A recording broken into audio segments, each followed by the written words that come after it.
Alrighty, everyone. This is meteorologist Timmy Albertson here with you guys for tonight's weather chat. Things are a little bit quiet right now across parts of the United States. However, if we take a look kind of at the bigger picture, we see that that might not necessarily be the case in a few days from now. Now, with that in mind, the last week we were talking about a strong area of low pressure that was making its way through the upper Midwest and is now across parts of Canada. Let's go ahead and flip over the screen here and take a look at the latest weather map. So here's our area of low pressure located pretty much right on the Ontario-Quebec border.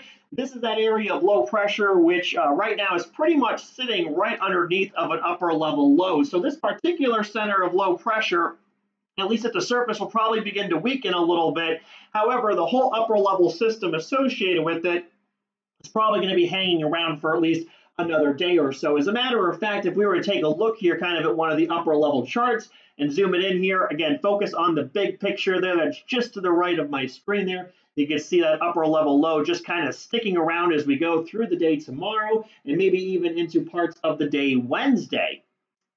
However, you might also notice this guy down here. This is going to be yet another upper level low that is going to track its way out of the Rocky Mountains, and that's actually going to maybe help to produce yet another area of low pressure. So let's go ahead and kind of take a look right now. Here's what's going on in the upper levels. Again, we have our pretty decent upper level low right now, right over the Quebec-Ontario border, and again, very cold air column there. So not really much in the way of, divergence going on right over that location to kind of help that surface low pressure to keep on going. So again, at the surface, that low is probably going to begin to weaken up a little bit, but we saw the upper level low is going to be hanging around there. So what does that mean for parts of the Great Lakes? It means you're going to continue to see the possibility for maybe at least a few scattered showers here and there. Certainly some cooler temperatures going to be present over the next maybe couple more days.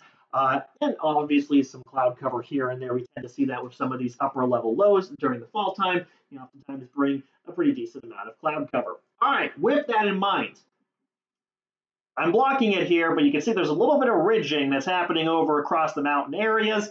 And then if we look further back off towards the west, you can see that there is that upper level low, or that upper level trough begin to make its way off the Pacific coast. So let's go back here and take a look at the surface chart here.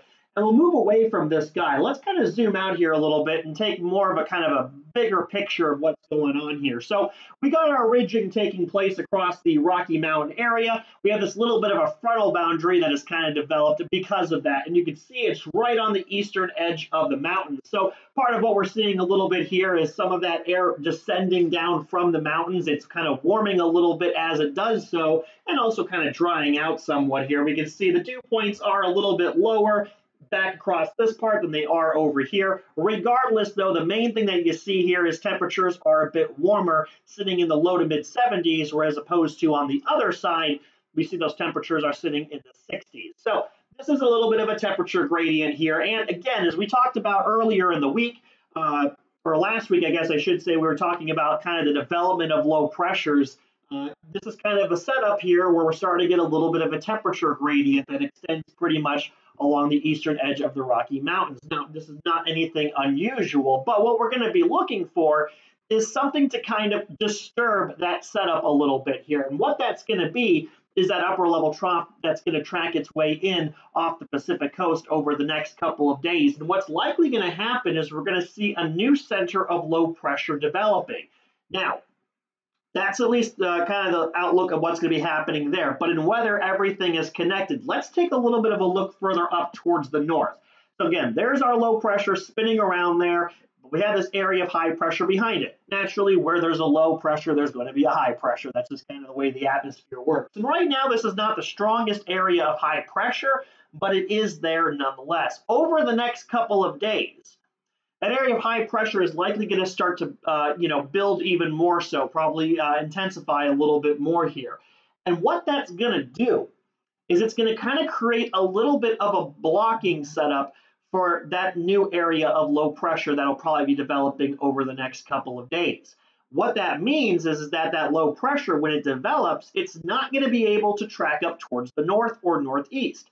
It's actually going to kind of have to go around that high pressure, which is going to cause it to effectively go almost straight to the east. So With that in mind, let's kind of take a quick little simple look here. We'll go over once again to our friends over at the Weather Prediction Center, and we'll take a look at what they have on the surface chart here. And again, we here at AWSC have our own forecasts and everything, but it's just easier to show this map. So there's our friend, the low pressure spinning up there right along the Ontario-Quebec border. And here's our frontal boundary. Let's go ahead and see as we move our way through the overnight hours. You can see that low pressure still there, but also began to weaken a little bit. Again, remember, there's not as much divergence happening now in the upper levels, so all the air that is being lifted has nowhere to go, and effectively that begins to spell the end of a surface low pressure.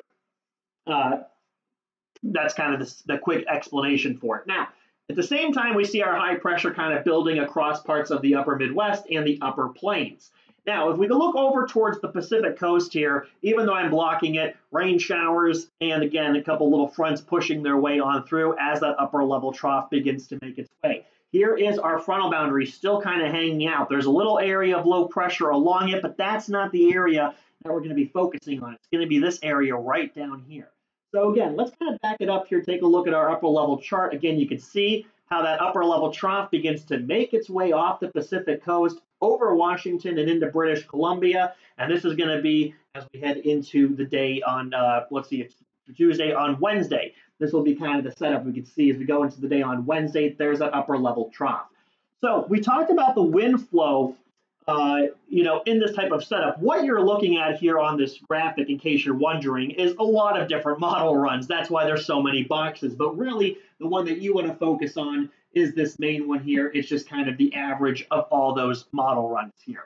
What you're looking at is something called pressure heights.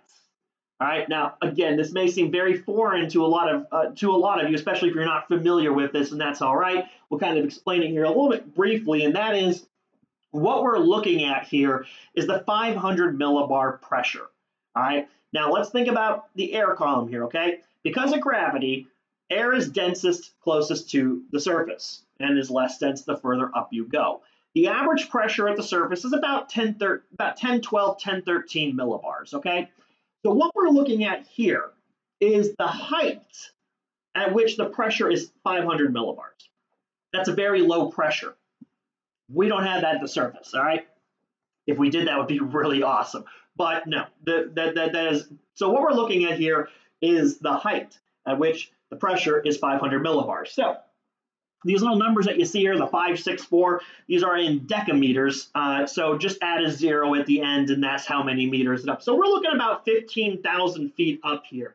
And basically, what we're looking at here is where those heights are a little bit lower, and that's what an upper level low would be, where the heights are a bit lower. That means that the air column is a lot colder, all right? Because as it cools, it condenses down a little bit here. So, for example, the 540 that you see here is 540, 5,000. I'll try that again. 5,400 meters above the Earth's surface. All right. Whereas over here, it's about 506. It's about 5,640 meters above the surface. So again, we have an area of lower pressure heights, and that's the one that's over Quebec and Ontario. Again, still spinning. This is looking about 2 days out here on one of the particular models. So again, that thing is just going to be hanging around, albeit kind of weakening as it does so, but still around. So we look for these areas of lower heights, and again, that plays a big impact on the way the winds, and how everything shapes up. We won't go into that tonight, but there is, it is a helpful thing. Now, when you see these black lines here, these are lines of equal heights. And because we're looking about 15,000 feet above the Earth's surface, friction doesn't play as big of a role as it does down at the immediate surface. So a lot of times when we look at these heights, those are good indications of kind of the path of the wind in the upper levels. All right. So in this case, what direction are the winds going? Well, we have a low. These guys are going from the west over towards the east like that. All right. That's how the way the wind flows, west to east, at least in the northern hemisphere in this area. So that's kind of how that shapes up to be. So where we see these lines closer together, likely going to be higher wind speeds. So this is the area right here when we're talking about low pressure development at the surface. This is an area right here that I'm circling with my mouse cursor. where there is upper level divergence happening. That's the air is kind of spreading out a little bit, making way, all right? So at the surface, you have an area of low pressure that's trying to lift a bunch of air, but that air's got to go somewhere, and it likes to go where there's less air. So when we start seeing this type of a setup, this is where we're seeing some upper level divergence happening. So that low pressure at the surface is able to kind of keep sending up air. So that's kind of an area a lot of times that we'll look for, especially when we want to see areas of low pressure developing and areas of low pressure intensifying. It's where there's upper level divergence. So we go by the time we get to Wednesday, you can see this is an area right here of upper level divergence, and we already have our frontal boundary that's going to be right there. So if we advance this a bit further, you can see that upper level low kind of becomes a lot more closed off. And this is actually going to be partly interacting, or this is actually, rephrase that. When we start to see that, that's actually the center of low pressure at the surface beginning to kind of pull the upper level winds over, and everything else here, again, it kind of lines up, but we'll save that for when that actually happens. But for now, you know that typically when you see this type of a setup here, generally on this portion, upper level divergence is happening. And we actually have names for that in meteorology because we name everything in meteorology, but that's kind of the non-named term. This is an area of upper level divergence. This is an area of upper level convergence. So if you're a high pressure down at the surface, high pressures, things move away. They go. The wind, air descends, it needs to spread out. But again, in weather, everything likes to connect. So that air's got to be coming from somewhere, so it converges. So over here is an area of upper level convergence. Again, that's good if you have an area of high pressure that's trying to develop. All right, let's go back here to our map. As we go our way through the day Tuesday, you can see that frontal boundary just kind of hanging out by the mountains. Let's go, though, into the day on Wednesday. Here comes our upper level trough, all right, making its way in through. And now we're seeing the development here of a pretty decent area of low pressure at the surface, just over here on the eastern edge of the mountains. And this guy is going to be the main player, is this area of low pressure that's going to be developing across eastern Colorado. Now, this low pressure naturally would probably want to track northeast, but it can't. Remember that high pressure up towards the north? Yeah, well, that's going to be a little bit of a problem. Low pressures cannot move a high pressure. And so let's advance here as we go into Wednesday night. You can see that high pressure continuing to build up towards the north. That low pressure doesn't really have anywhere to go. At the same time, we're starting to see that upper level kind of responding to the whole presence of this low pressure. And that goes into the life cycle of a low pressure, which we'll get into later, but not tonight, but we'll get into probably as we use this because this will probably be a really good example to use. Anyways, there's that. So there's a lot of things happening in this particular map too. Now, again, this is just a forecast map, but we can kind of deduce a lot of information here of what's going to be happening. You see a lot of green here. That's a lot of rain being indicated. And you can see it's on the northern edge of that warm frontal boundary. So let's take a look down here. On this map, we're looking at lines of equal pressure, isobars. Okay, so this is kind of what you're used to when you see these type of lines on a map like this. These are lines of equal pressure. So we got a pretty good southerly wind making its way out of northern Texas and out of Oklahoma and into Kansas, okay? That warm air wants to keep moving. Problem is there's a much cooler air mass up towards the north. Warm air cannot move colder air. Warm air's got to wait for the cooler air to move or erode away. So what happens in this setup is the warmer air gets lifted over the cooler air, especially at the surface, and that creates an inversion, which also eventually leads to kind of that cloud, the thick cloud cover, that thick stratus, and then that steady rain. If this was later in the wintertime, that's where you normally see, your heavy snows. It's on the northern edge of these low pressures above the fronts there. Again, that's that air being lifted over and then condensing and then producing that rain there. So that's just kind of an interesting setup. But for thunderstorms, they do best down around here, okay? Now we have this little dry line. That's what that symbol is there too. So what that is, that's cooler air over the mountains rushing down and warming as it does so. Again, when air descends, it will warm, and it'll probably have a lot less moisture in it too because it's coming out of the mountain area and some other factors going in. But basically, long story short, in this type of a setup, it's a drier air mass So that air is not only dry, but as it descends, it warms, and that creates what is known as a dry line across the plains. Now, the dry line is a very important thing. A lot of times when we talk about big severe weather outbreaks in the plains, the dry line will kind of act almost as a front. Again, hot, dry air is more dense than warm, moist air. So again, we can kind of think of it almost as a kind of a quasi front, more or less. But that's what that little symbol is there, is a dry line.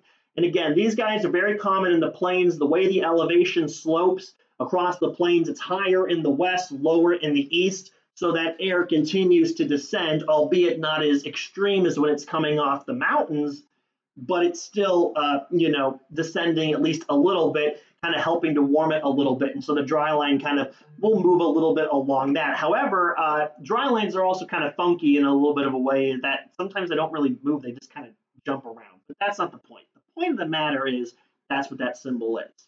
All right, now we're going to get to the fun part. Let's go ahead and fast forward here to the day on Thursday. Take a look at that bad boy. That is a pretty good area of low pressure right there. Again, by this point, that upper level low is going to be making its way over Colorado and Wyoming, and eventually it will stack up over this. But you can see how tight of a pressure gradient we have with that high pressure to the north. So it's going to be very breezy. But also, again, we have that overrunning happening. So we got a lot of rain that's going to be around this area. And that low pressure can't move to the north because the high is in the way, so it's got to move east. Again, following the path of least resistance. Let's go ahead and advance this to today on Friday. You can see that low begins to occlude. We talked about that last week. It's when the cold front overruns the warm front, effectively cutting off the warm air that the low pressure feeds on. Low pressures don't really want to try lifting cold air. They want to lift warm, moist air. That's a lot easier for a low pressure to lift. Cold, dense air is a lot harder, but you get the idea.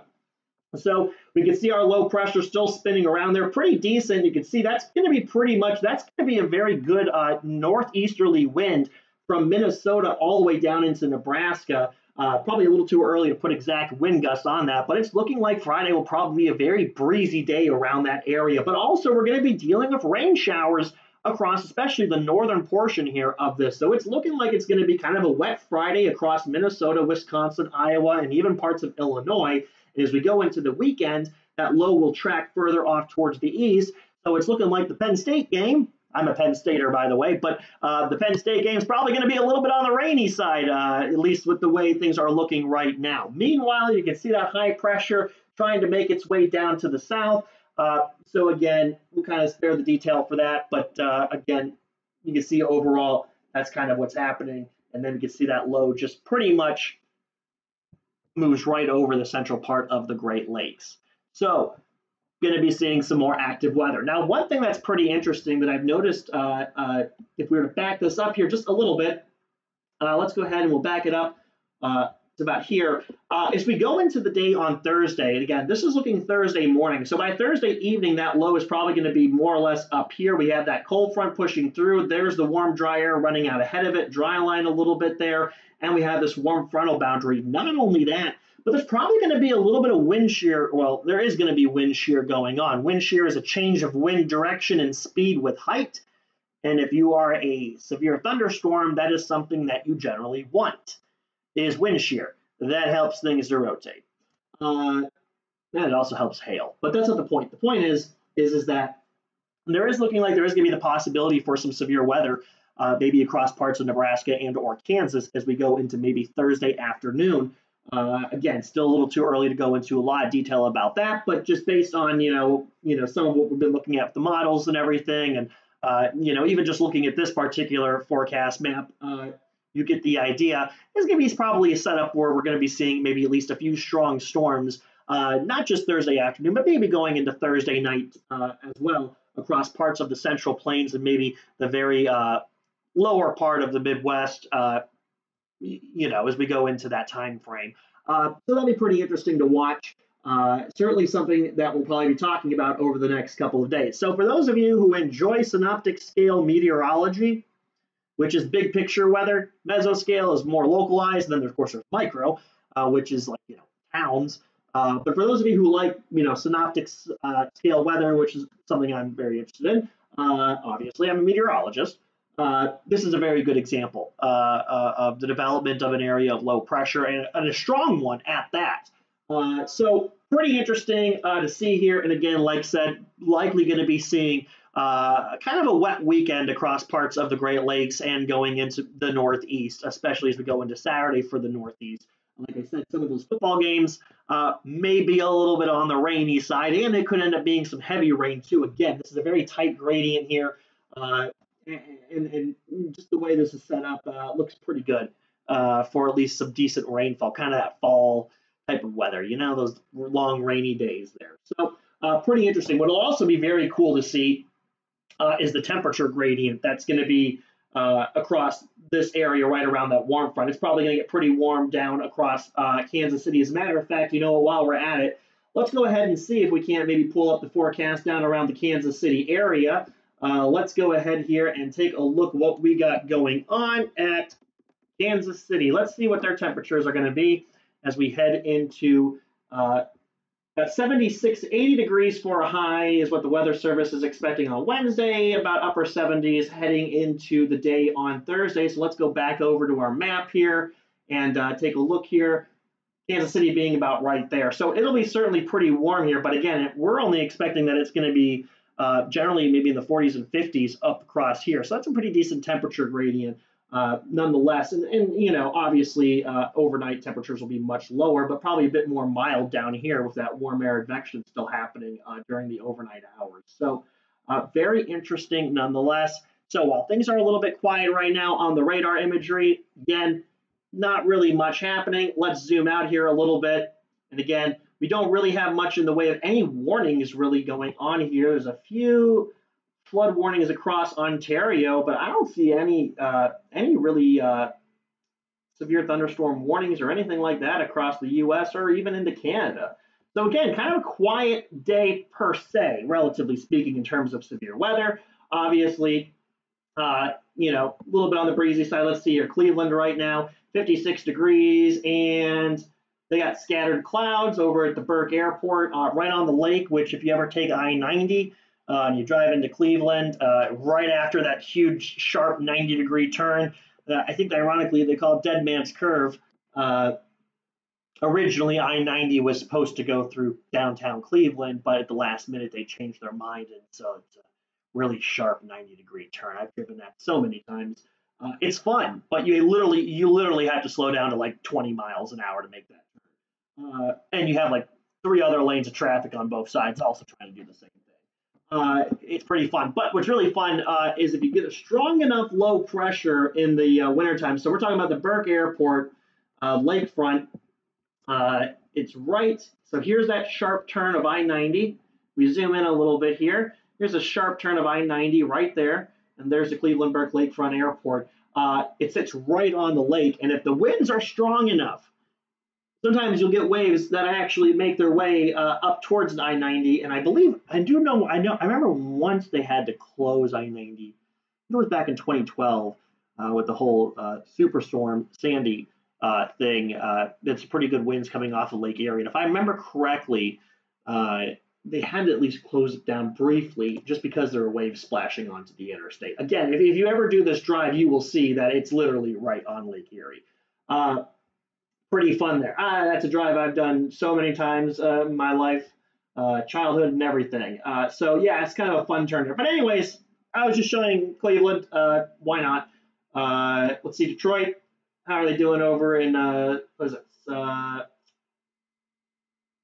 They're doing, partly to mostly cloudy. Low clouds, only 5,500 feet above ground. Again, upper level low kind of likes to do that kind of thing. Low clouds there. 55 degrees and winds coming right out of the west. Pretty cool. All righty, everyone. I think we've covered enough in tonight's weather chat. I think we went over a lot. With that in mind, we'll be talking about tomorrow, that area of low pressure. It'll be a fun one. I'm certainly excited for it. I hope you're certainly excited for it. If not, well, hopefully I can make you excited for that low pressure because it'll be a cool one. It'll be a fun one. They all are fun, but this one will be fun too. All right, with that in mind, everyone, I hope you'll have a good rest of your Monday evening. I'll see you back here tomorrow evening. Take care, everyone.